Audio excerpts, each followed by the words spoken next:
Chai After Dark includes adult language and NSFW content. If you have uncle sensibilities, this podcast is not for you.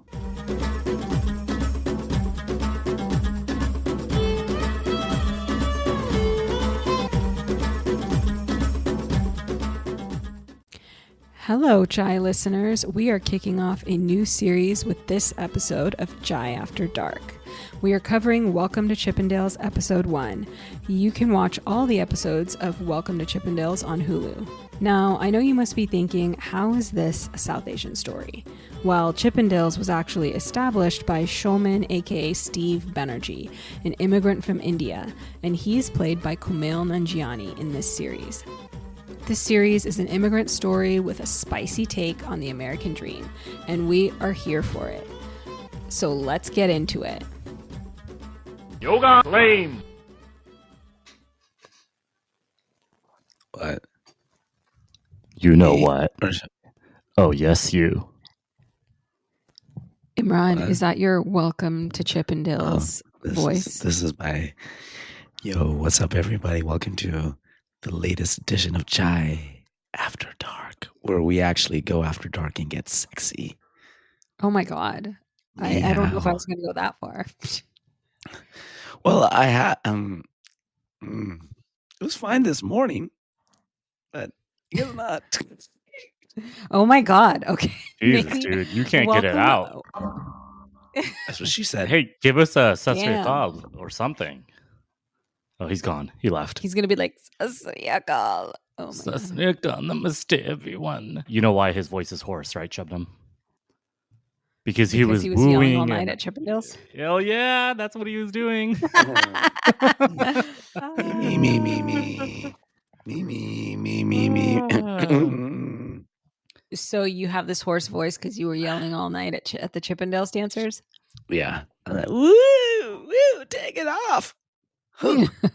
Huh. Who was your favorite, Imran? Huh.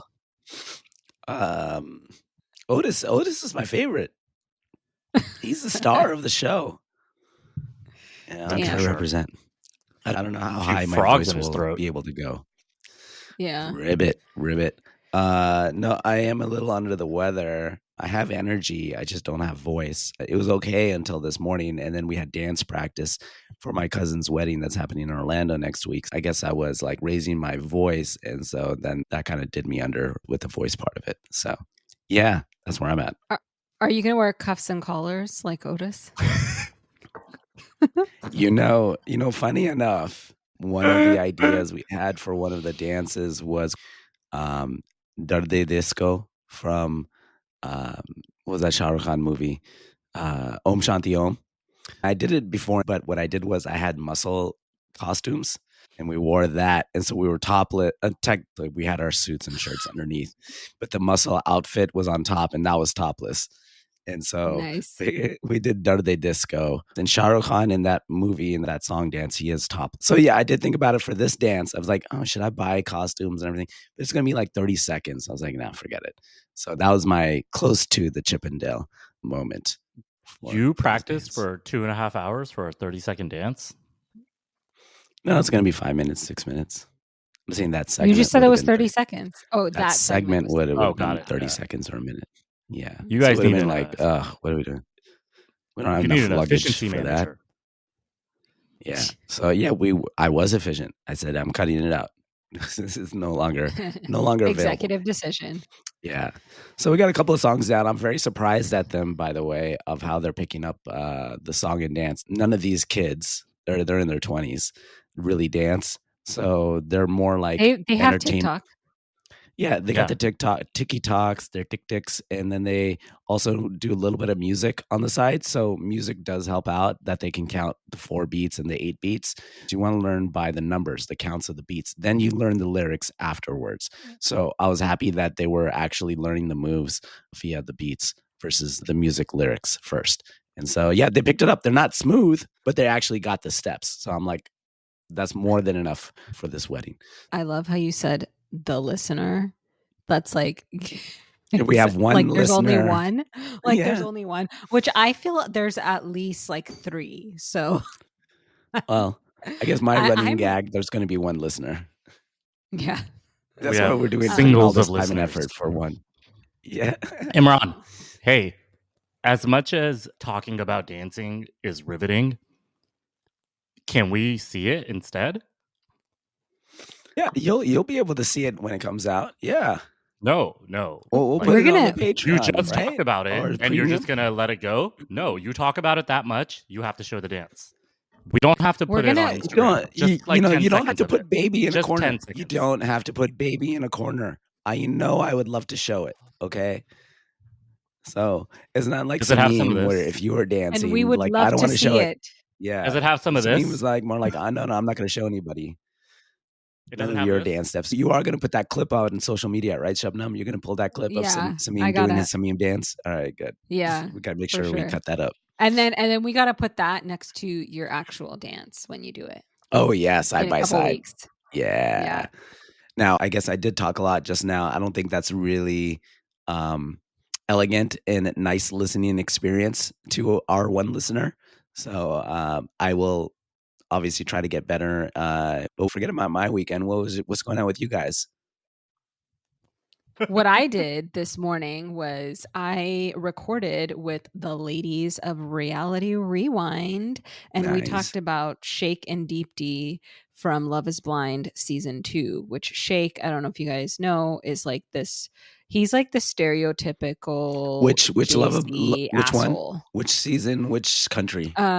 America, Love is Blind season 2. Okay. And yeah, so he's just like this Chicago asshole Desi guy who wants to drive his Tesla at 100 miles per hour in like downtown Chicago and only wants to date blonde girls with lip filler and fake boobs. You can find that in Chicago. Who are you guys talking about? Yeah, and he never dated a Desi girl ever in his life, and he's like 30. Can you imagine that in Chicago? It's like, how did you? Desi Town too. Yeah, it was like wild. But Devon, anyways, shout out to Devon Street, Chicago. yeah, Devin. he never went to Devon Street apparently and saw anybody hot, but He didn't you go know. to Sabri brother Anyway. and get that Sabri Nihari. with There's- Sabri's Shout out sister. to Sabri Nihari. Yes, Sabri's sister. Sabri brothers, Sabri sister. Although, you know what? Actually, I think there's a Sabri sisters now. Really? What do they Yeah. have? Sabri Dessert? sisters are a musical duo consisting of Somen Oh, and Anamta Sabri. Yeah, they gazelle they and devotional, sing yeah. Mangrola, right? Mangrola. Is that Mangrola, what yep, it is? yep, yeah. Yeah, on Coke Studios of Pakistan season 15 album. Pretty awesome song. I actually love that. Maybe Yeah. we talk about that one day. Who knows? Now, the only thing I want to quickly look up, but it's going to take some work to look up, is are they related to the Sabri brothers? Is my question. Oh, Off of this quick Google search, it's not really I doubt saying it. much about it. I don't think Sabri so. brothers are the old Khawali group, Yeah. and they've gone through iterations. They were really great and popular and stuff. But yeah, Sabri sisters. That's interesting. Cool. Should we get Good. into it? Yeah. I'm going to snap my fingers and we'll all get transported back to the early 1970s at the beginning of this Welcome to Chippendale story. What was that sound anyway? Sorry. So the mic. Okay. So also my mic, the mic that gives me my my God. deep voice, my professional mic broke. So I got a cheaper Shure microphone, and it's very sensitive to every single movement. So Stop even this touching it. arm, the crane. Yeah, I can't touch the mic. Like That's what I'm not she even said. touching. I can touch these like little wires, and they'll make a sound. So it's very sensitive. So I'm gonna have to make sure I stay still. All right. So the show takes place in LA in the Wait, what are we early talking about 1970s. today? We're talking about Welcome to Chippendales. the full Monty. We're talking about Welcome to Chippendales. I watched Magic Mike. These Okay. What do first we do two now? episodes just straight up reminded you of Magic Mike. No, I thought we were interviewing Magic Mike, so I watched both movies this morning. Oh, You told me to that's watch what- I'm the sure- Naked. I think you just watched them because you wanted to. Are there any? Yeah, I think is there after anybody after Disney- Welcome to Chippendales came on, then Magic Mike automatically came on Netflix right after. Yeah. Didn't. Too bad Welcome to Chippendales is on Hulu and not Netflix. It's a nice try. You've been fact checked. Ooh. Boom. Fact checked. Okay.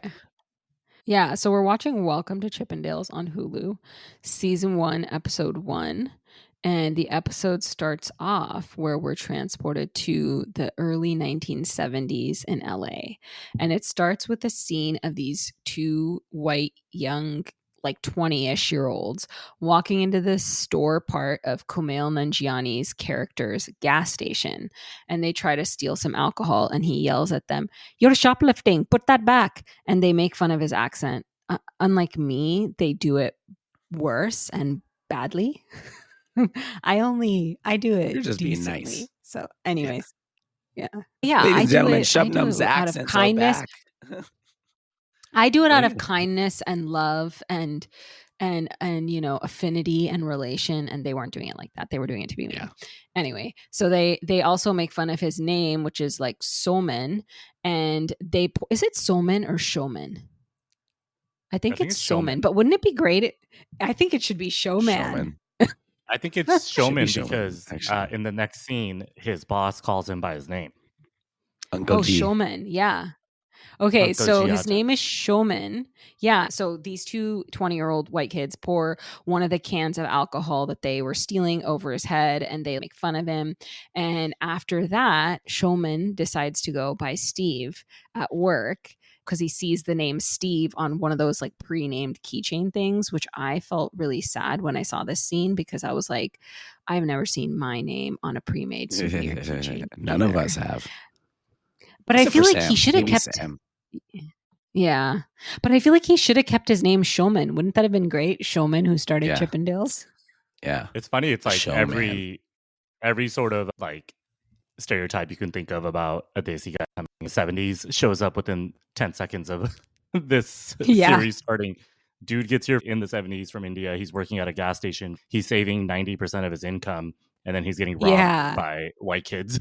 And then they're making fun of his Yeah. accent. And then he changes his name. Yeah. This is all like in 30 Yeah. seconds. Story of the Yeah. immigrant life. Yeah. So like Mr. Singh, like you were saying, Mr. Singh, his boss comes in, the Sikh man, which also, surprise, surprise, this is not stereotypical at all. It's a Sikh guy named Mr. Singh and he owns a gas station, but sure, So Mr. Singh congratulates and he invites Steve over for mutton saag, which is chicken and spinach curry. So Steve goes over to Mr. Singh's house and it's like this giant mansion. Mr. Singh sits Steve down after the dinner and basically tells Steve that he wants to promote Steve. So Steve basically responds, like you said, Sameem, saying that he's leaving because he saved $44,155 to be exact, because he was paid $2.60 an hour times 70 hours per week times 52 weeks a year times 5 years, of which he's managed to save 90% because all he does is sleep and work and eat expired sandwiches from the gas station. No social life I was like, whatsoever. that's a kind of a legit immigrant story-ish, I think. I don't know. I mean, I don't think my dad did have some more fun than that, I think, but like, I don't know. I'm thought, pretty sure my dad got one of the- $2 an hour as well as a dishwasher when he got here in 1971. Very similar. Oh, wow. Similar salary. I was thinking about Singh uncle, his boss. I thought the writing, or like this one word, the fact that it was said the way that it was said, all he said was acha. He said acha, which means okay, but he said it he said it his way. And I thought, oh, the director, producers, all these people like have written out, like, even if he says acha, like they let acha go. I haven't really seen it as natural, like written in the script. That like it would be written in the script and be like, okay, instead of saying acha. Yeah. But the way he said it, Yeah. I was like, okay, I know it's super tiny of a moment, but to me, I was like, oh snap, they just said acha. I was like, okay, cool. The writing is going to be pretty good. They're trying to make it authentic. Yeah. So I thought that was kind of, I thought that was kind of cool in a very small moment. Nice. Yeah. So when he came to America, he dreamed of owning his own gas station, but he doesn't want to do that anymore. So despite Mr. Singh trying to convince him, he tells Mr. Singh his goals have changed. And then we see a bunch of pictures of like Hugh Hefner pinned to his wall and him staring back at the picture in a really nice suit. And he tells Mr. Singh that he wants to start an elegant backgammon club with a cigar bar called Destiny 2 in the location of a failing discotheque in West Los Angeles. So the 2, he says, implies a sequel, giving it the air of success. And then I was like, oh my God, what if this is us with our podcast? what if Chai After Dark 2? Yeah, like what if we have to pivot into something that involves men in their underwear? I would have to just like leave that to you guys. No, you wouldn't. Shut up. Shubnum. I mean, I can't believe we haven't made this last joke week. yet, but you know who picked this episode, right? You know who picked this series. It wasn't me. It wasn't Imran. Yeah. What are you saying? I picked this series because it's a great immigrant story with a star lead. Okay. I picked this for Kumail Nanjiani and the story, not for Otis. Okay, I'm just saying. Not for those hot Otis bodies. isn't even in this episode, by the way, and he's already come up twice, so he's in. Brian's walking in. It's like, what are you watching? And you're like, shut the door. I'm doing research. So he establishes a club and he notices that even though over 3 million Americans play backgammon and there are no clubs in Los Angeles, there's very few people that are actually coming in. By the way, I know this couple with one person, Desi, who married each other, meeting online playing backgammon. Isn't that wild? Like Yahoo backgammon? Like I think so, yeah. Yahoo backgammon. Yeah. Or like they went to a backgammon club and met each other. No, online backgammon. In the 70s. In the 2000s. So they were playing like the online backgammon and they just like chatted it up and got married. They're like, what's up? Yeah. Yeah. You can meet someone anywhere. Okay. Yeah. So a couple months in, he sees a cool looking white couple who walk in, but are considering leaving. So before they head out, Steve strikes up a conversation with the man about his watches and introduces himself as Steve Banerjee. And he learns that the woman is Playmate of the Month and her name is Dorothy. So he gets starstruck because he says Hugh Hefner is his inspiration and he wanted the backgammon club to have the same vibe as Playboy clubs. So the man, Paul Snyder, tells him what he's lacking is better marketing, publicity, having celebrities come into the establishment, and that those celebrities are the ones that will let people know that it's the hottest spot in town. And he tells Steve that he knows how to do this because he's a hot nightclub promoter. So Paul convinces Steve that he's like way more knowledgeable about this stuff. There's a lot of themes of like Steve giving a little too much credence to like showboaty white people in this, right? Like he's just like, they must know what they're talking about because they're white and they're acting like they do, you know? I mean, that's kind of how fake it till you make it. What else was he gonna do? Yeah, fake it till you make it. Because then he starts talking about how he wants like an Omega Speedmaster and a Rolex and how he's gonna save up and get one. And then Steve is like, yeah, check out my Rolex. And then he was starstruck. And I guess within the first 6 weeks, those are the first 2 people that actually came in. So yeah, that's true. Yeah. This is a running theme with Steve and the people that he meets, right? So yeah, I mean, he needs help. He doesn't have a team with his startup backgammon club, and obviously turning into Chippendales. And so anybody that walks in that shows some interest or even gives him feedback, he's like, "Well, do you want to be a part of it then?" Or he starts considering that. Yeah.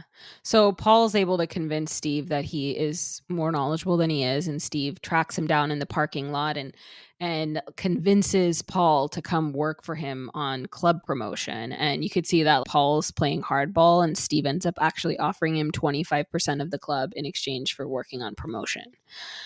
But 6 weeks in, no celebrities have come in. So Steve starts getting annoyed. And one day he notices that Paul's watch is actually a counterfeit, and it clicks in his mind. And he's like, your watch is fake? You're fake. And Steve tells Paul that he's put everything he has into the club.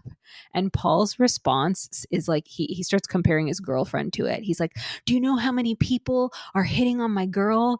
And Paul says he needs to win to keep Dorothy. fee. And Steve says that if he wants to stay, he will only get 5%, because Steve starts to realize that he's full of shit and that he really needs this for his ego. So he leverages that, and Paul agrees on the condition that Steve not tell Dorothy about the reduction in percentage that he owns. Man, it's such a wild story. Like, I didn't know Chippendales was founded by a Desi guy. Like, this is, I don't even know if this is true. Like, it's true, right? It was a Desi guy. Oh yeah, it's based on a true story, but like these little details, like I don't know if this stuff, exactly I true, know but it's it might not be true, but man, for all the listeners out there that have been following us, we reviewed Breath of Fire in the past, and as I was watching this, I was like, why didn't Yoga Bhajan just start a strip club? If he was going to be a nasty old man, he should have just done this instead. Yeah, but he might not have gotten the adder. Yeah, but he might not have got the adoration. Oh, that's actually an interesting point. So while Chippendales was being established, Yogi Bhajan was attracting the hippies to his Kundalini cult. That's wild. It was literally within a 2-year window of each other, like 1968 to 1971 or so. So, man, and Imran, you looked in LA, right, where Yogi Bhajan studios were. It'd been wild if these guys were next door to each other. Destiny 2 and Rom Studio. That's a good point. I didn't look up where the original Welcome to Chippendales place started. That's a good point. You don't need to look it up, dude. You know exactly where the male review is in LA. No, it's West Los Angeles. That's what he said. It's West LA. That's all of LA. So I found it. Okay, so oh wow. So 3723 Overland Avenue. Okay, so that is in Culver City. So West Los Angeles, Culver City. Okay. And so 3HO headquarters was in Beverly Hills. Was like Beverly. So it's like 20 minutes away. Hills. Yeah. So you're not that close, but you're close. So then eventually Steve realizes that backgammon isn't working and he needs to pivot or he's totally going to fail. So they try a disco dancing club. They also try to introduce like mud wrestling, and they even do this oyster eating contest. And after watching it, Steve, Paul, disgusting. And Paul's... Yeah, that was so disgusting. Like, that was so gross. All these, that was like, grosser than everything else we watched. And it was a pretty graphic show. The oyster shucking and eating was disgusting. Yeah, and also I'm like, why not a hot dog? That would be so much better. I didn't mean that. Okay, Shabnam. Everything about this, Shabnam. I just mean cooked meat. I just mean cooked things, right? Yeah, like, as you opposed would to like oysters. meat, wouldn't you? Yeah. Shabnam's all about that. Anyways, cooked right now. Man, at some point, Shabnam, you're gonna have to give us trying to do a segue. No, it's not a segue. I'm gonna ask her eventually. When was the last time you went to a club like this? It's not a segue at all. Oh. Anyways, Thunder Down Under. So why she didn't say no? We can delete this, Shabnam. Don't worry. So, like, after the oyster eating contest, Steve, Paul, and Dorothy, they're all like disgusted with it. So to shake it off and lick their wounds, they decide to go dancing at a nightclub. So somehow Paul ends up taking them to a gay bar instead. And Steve is like disappointed. He orders a Coke while he checks out the scene.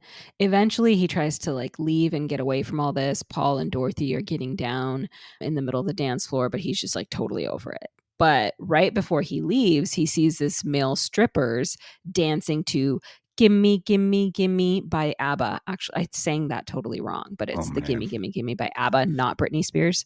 We're not going to karaoke. And he decides that that's the next pivot they're going to try. He tells Paul, we need to start a strip club for women. And Paul says, that's the dumbest idea I've ever heard. And then Dorothy's like, what's so dumb about that? She's like, we're every bit as lustful. We've just had to be in the closet about it. And Steve excitedly says to Paul, there's a hole in the marketplace and we're going to fill it. Pun intended.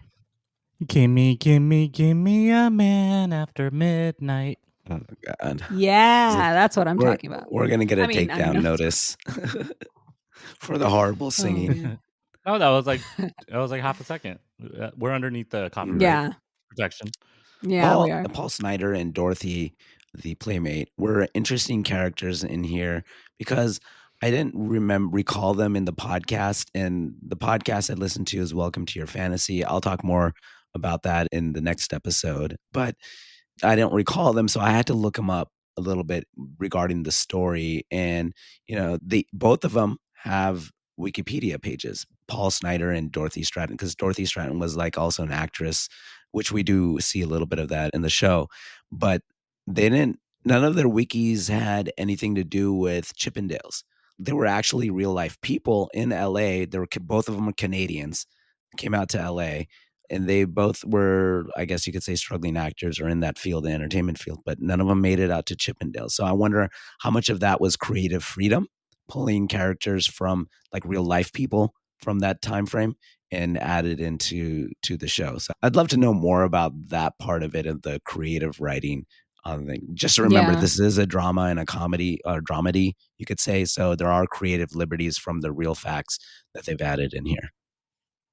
One thing I've learned from Little Miss Recap, the host is Amy Archer. She's a writer.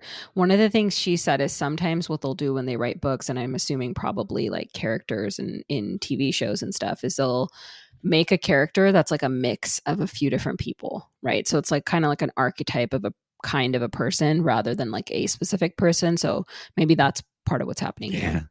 We can't pay 4 people, so we'll mix that character into one. Yeah. We're going to find out. Finances also plays.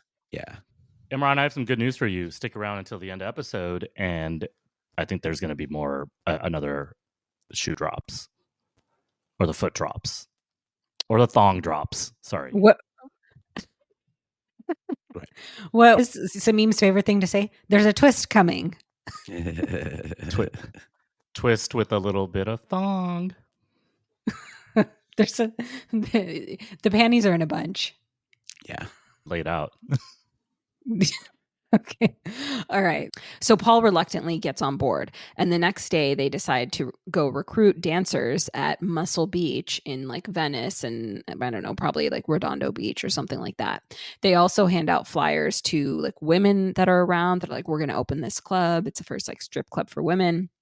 Steve also decides to change the club's name to Chippendales because he says it's an 18th century renowned cabinet maker and a name he thinks is really classy. This is some straight up uncle shit.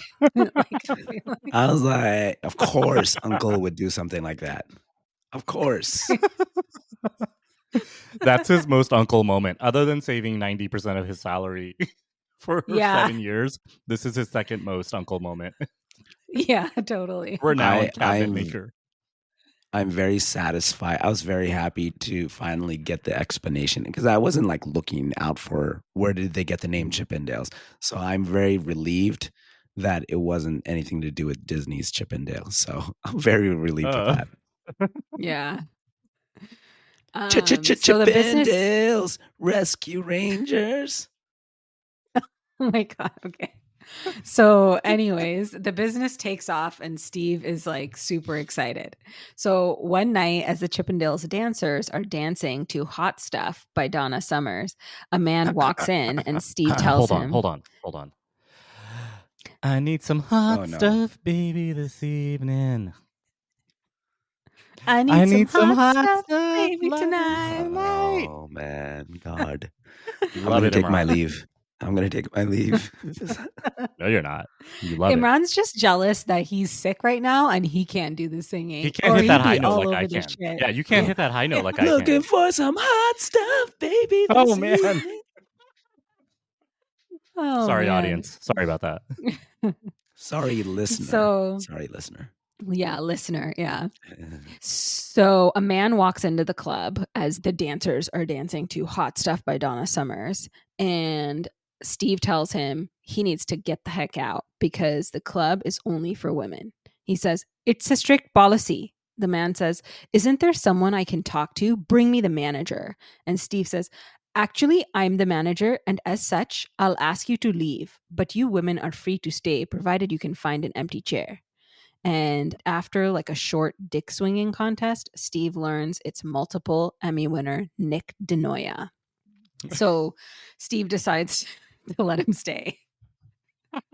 You're doing an accent of Kumail Nanjiani, who has an accent, doing a different accent. Like he's doing an accent in the show. Nanjiani. Come on, we got to make sure we Kumail get our Desi brothers. Nanjiani. No, you said Nanjiani. I said it. I said Rahul Nanjiani. He's not a genie. Yeah, Rahul. You said Toner Terry. Rahul the genie.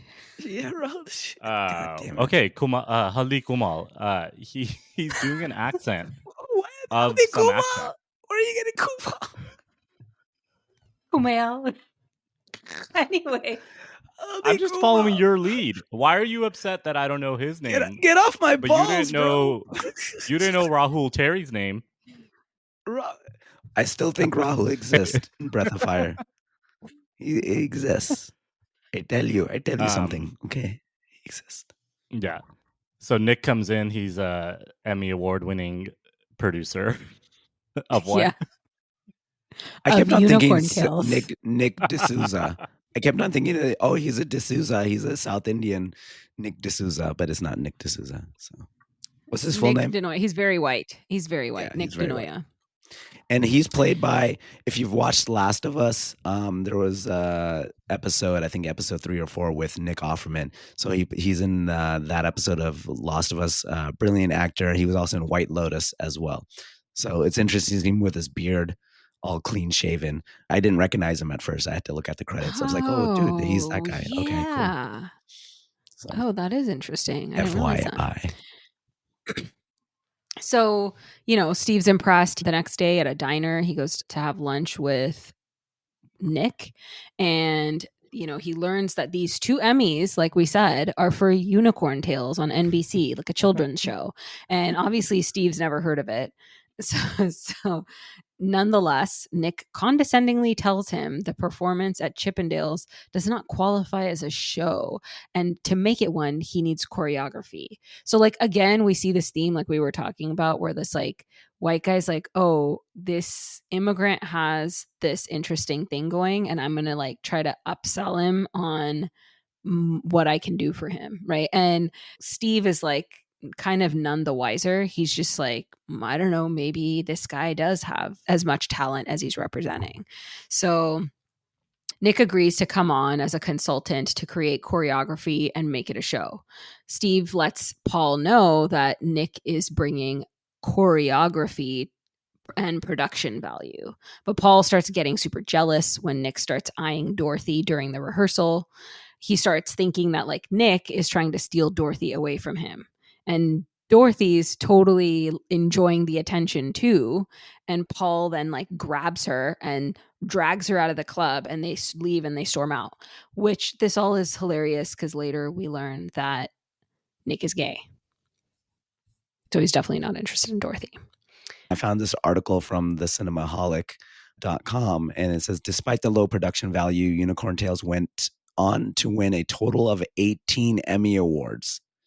Holy crap. 18 Emmy Awards, 2 of which were won by Nick Denoya, as he graciously points out in the Welcome to Chippendales. But 18 Emmy Awards. Wow. And it only lasted 2 seasons. Wow. I'm going to watch that show That's tonight. Intense. Unicorns are pretty majestic, right? So if you need to teach men how to dance, you should get somebody that has animated dolphins or unicorns or whatever the show is. Dolphins and unicorns. Speaking of today's dance practice, I feel like I could have been a Chippendales choreographer. I'm pretty sure you should too. Dancer? Yeah. My pre-Hudge. What's your go-to move? Days? I could have been helicopter. Pelvic thrusting, bro. Come on, man. After watching, there was okay. In this dance for my cousin, there's at least 3 moments of pelvic thrusting. So I 2 and 2 together. Don't know. You need to send us the video now. Do you know what you're saying? And do you understand that this is for public consumption? Well, these guys are adults. Thrusting for his cousins.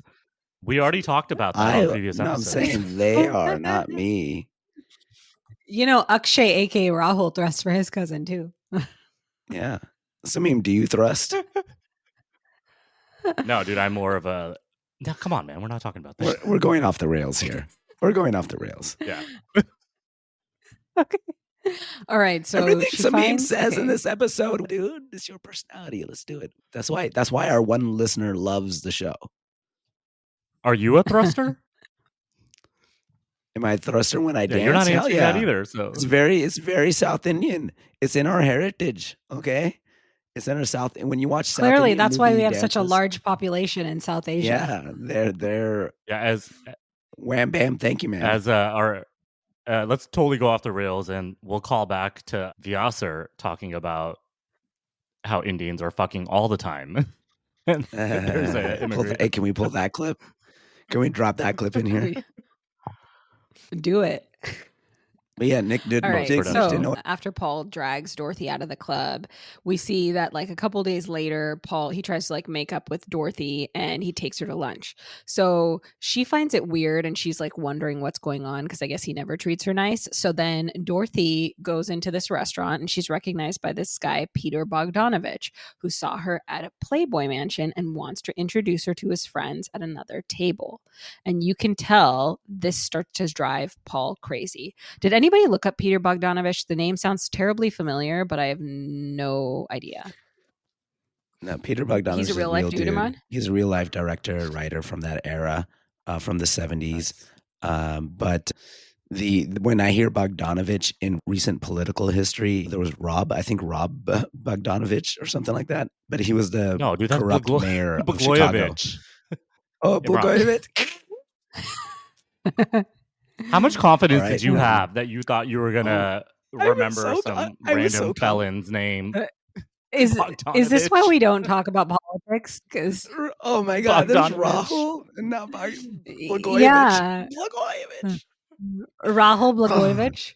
All right, add that to the list. God damn it. Anyway, so when I see that name, I'm reminded of him anyway. But anyway, when I looked it up, he did offer Dorothy like a reading. So a lot of it is flubbed, but that sort of meeting did happen and Paul was there and that whole jealousy part of it was there. Yeah. So then Dorothy comes back to the table and she's all excited because, like you said, Peter offers her a part and she tells Paul and Paul goes, he wants to fuck you. And she says, why would you say that? And Paul starts making her feel like crap and tells her that she's going to sleep with Peter and she calls him an asshole. They start arguing and he yells, fuck you to her, like for the whole restaurant to hear. And she obviously gets really upset and she walks out. Then Paul goes to the club in a rage. He passes Nick in the parking lot, sees him telling the strippers they have to, or the dancers, I should say, that they have to engage the mind of a woman. And when he gets inside, he starts breaking glasses and he's like venting to Steve about what happened. No anger management issues at all. And then Nick storms in, tells Paul he has bad energy and that his MC services are no longer needed and he's creepy and he needs to leave. And Nick tries to fire Paul. And Paul gets demoted, right? He doesn't get fired. Yeah. So then Paul turns to Steve and goes, will you set this beep sucker straight? And then we've talked way too much about like balls and all that. So I just needed a break. A lot more is coming. So I censored. So then Steve says, I've given Nick full authority in all creative matters. And Paul is outraged and he breaks more glasses and he storms out like a man-child. So I don't know. Did they demote him or did they fire him? Well, he comes back in the next scene. That's why. Yeah. He gets demoted because then Steve in the next scene is like, hey, Paul, can you whip these glasses or whatever? And Paul's like, yes, boss. Yeah, and do some inventory work. Yeah. Inventory work, Right. Okay. Yeah. But this, I will say, we're 40-ish minutes in to this episode, and I know it's called Welcome to Chippendales, but there is no dicks and balls quite yet. Yeah. But stay tuned for our next episode because all that stuff's coming. That's what she said. So, yeah. Oh, yeah. So anyways, so the next night, like Sameem's saying, you know, Paul comes in with his head down and he starts reluctantly taking orders. Dorothy also comes to the club and runs Steve down with her amazing idea of cuffs and collars for the dancers. And who doesn't know this as like the trademark for Chippendales? Just like Playboy has the like bow tie and Bunny ears and tail. Yeah, this is the Chippendales version of that, the cuffs and collars. And so Steve tells her, "You're a genius." And he gives cuffs and collars to all the dancers to wear, and the trademark is born. Then the dancers do this choreographed number with cowboy hats to Hoo, Life at ha, the Outpost hoo, by Scat Bros. yeah. Hoo, ha. I like how they pick that song over and over again when doing hoo, ha, in their cowboy hats. Yeah. With that voice, that's pretty good, man. I'm getting a little Hoo, red in the face. Stop. Oh my God. hello. So Oh, I can't even do that. Oh man. hello. Oh, I hate Yeah, that's the it. fact that I can't make fun of Sameem's hello right now is very disappointing to me. Aw. Anyway. So Paul gets jealous again, seeing Dorothy watch the riveting. Review. Shubnam's getting a little tongue-tied. Yeah. The riveting, Well, the it was riveting just- cowboy getting- hat performance. Yeah. She's getting Hey, red let's in give- the face. let's- Shabnam is getting red in the face. Yeah, let's give her a moment. Let's take a deep breath. Yeah. We're giving you space. All right. So he drags Dorothy out of the club. He drags Dorothy out of the club. And we also learn that night was the end of Nick's consultancy at Chippendales with Steve. So, like, Nick's done. Paul's out in a rage, getting pissed at Dorothy. And this is how we approach the end of episode 1. And then after everyone leaves, Steve calls Paul to basically congratulate him on the night, and he leaves a message on the answering machine because Paul doesn't answer. And we see that Paul and Dorothy have been shot and are both dead in pools of blood, naked in their bedroom. But Steve has no idea, and the scene goes back to Steve admiring his club, and he walks out for the night so happy and excited that it's turning into everything his desi heart ever dreamed of. The immigrant Wild dream. ass first episode. Wow. That's amazing. Yeah. So- I So I don't know why I hadn't heard of this show before. This is like a cool show. Okay, we know why you think it's cool. You guys never listen to me. That's all. You guys never listen to me. Tell us. So Nick DeNoya's tenure was over, like the 2 weeks, and improving the dance and choreography, and they take us to the scene of the backstage. And I've heard stories about this before, but like that, you see the visualization of the 70s. We know that drugs were used fast and loose in the area. Now it doesn't show that Somen, aka Steve, ever partaking, because he never drank either. He would have Coca-Cola, and so you see these dancers partying. I think they started getting addicted to what they see. So you get to play fast and loose. You get to make out with women. You bring them backstage. So they started getting a piece of that action. And then Nick DeNoya, him being gay, was not partaking, but he was still happy to see what was popping off. And he gets his money. Steve tells Nick, "Thank you for your work. Now, peace out. Here's $3K." $3K seems like a lot back in those days for 2 weeks worth of work. And he's paying him in cash. Actually, 70s. that is a lot of money I feel like for back in the day. And the fact that he made that within 2 weeks too, and then some, because you got to pay the dancers, you got to pay the staff, you got to pay yourself rent and all that stuff. The fact that he was able to make that much money and more back in that day, well, you got a cash cow, right? So I think that's what that's where Kumail's acting was really good. Like just seeing his face, you see him kind of stern, worried, doesn't have a team, doesn't know what he's doing, but he kind of has a vision. And then you see the excitement of him making money, handing over that envelope for cash. You see in Kumail's face just being like, "We got something. This is it. But I don't want to pay this guy anymore." With the Paul and Dorothy in the pool of blood, it was a murder-suicide. He had shot Dorothy. Obviously, like we've known from the visualization of this story that there's jealousy. I read through the wikis and the news. He was jealous there too. So they did take that personality part of it. But it still had nothing to do with Chippendales, though. It did have to do with like Peter Bogdanovich and all these other things. Because Dorothy was a playmate. She was like 20, 21. She's getting offers left and right. So he was a psycho, basically. Yeah. Imran, since your voice is a little horsey, would you like somebody else to wrap this bad boy up? Well, I'll just say I'm going to take my leave, and that's it. I think we should jingle out of here, though. That's probably what we should do. If we jingle out of here, I think that should be a good enough ending for our listener. Stay tuned for our next episode of Welcome to Chippendales Season 1, Episode 2 next Tuesday. But before that, this Saturday, you'll be getting our lovely crossover episode with Reality Rewind on the Shake and Deep Tea storyline from Love is Blind Season 2. Shake and bake. I take my leave. Bye. Sameem, jingle us out of here. Oh, let me try my karaoke. Oh my God. Wow. Okay, can I stop it? You can probably stop it. I mean, you can stop it, flip it, and reverse it. Whew, that episode got me a little warm and tingly. Yoga flame. I think I need to take a cold shower. Anyways, you can catch episode 2 next Tuesday, December 17th. As always, be sure to comment, like, and subscribe to Chai After Dark anywhere you listen to podcasts. Apple, Spotify, YouTube, even Fountain FM. Email us at chaiafterdark@chaiafterdark.com. Don't be shy. We like hearing feedback, and you have a 99.99% chance of a response from one of us. But most likely it's going to be Shabnam.